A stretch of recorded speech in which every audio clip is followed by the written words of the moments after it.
বাংলাদেশ তারবিয়াতুল কোরআন trust কর্তৃক আয়োজিত আজকের মুমিন জীবনে রমাদান তাকওয়া ও কোরআন শীর্ষক আলোচনা সভা ও ইফতার মাহফিলে উপস্থিত আজকের এই সভার সম্মানিত সভাপতি, প্রধান অতিথি, বিশেষ অতিথি সহ আগত আমন্ত্রিত সকলকে আমার আন্তরিক এবং সশ্রদ্ধ সালাম। আসসালামু আলাইকুম রহমতুল্লাহ। বাংলাদেশ তারবিয়াতুল কোরআন ট্রাস্ট একটি অত্যন্ত উল্লেখযোগ্য ভূমিকা রেখে যাচ্ছে আমি যতটুকু জানি বিগত দিনগুলোতে। তো আজকেই this is the first program I have attended today, কিন্তু এটার প্রিভিয়াস কার্যক্রম সম্পর্কে আমার যথেষ্ট জানাশোনা আছে।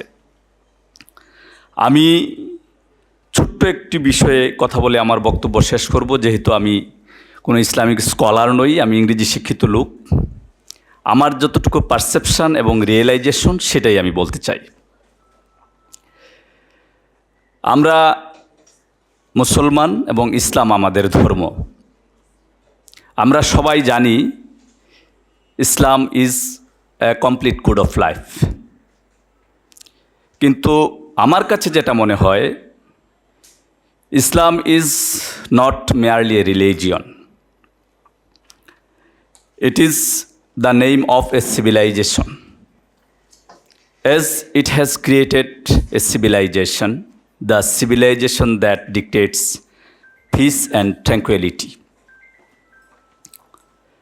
আর এই যে complete code of life and civilization, এটাকে এস্টাবলিশ করার জন্য অন্যতম একটা কম্পোনেন্ট হলো রোজা বা month of Ramadan.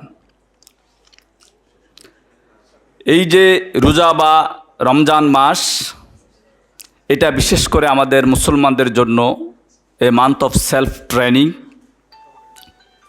Self research, self control, self criticism and self sacrifice.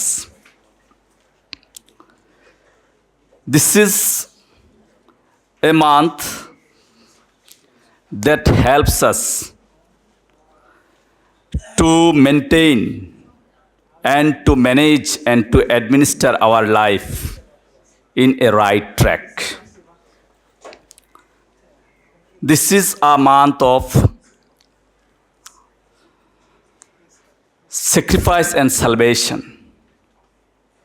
This is a month of peace and tranquility. This is a month of health and happiness. This is a month of self-cure.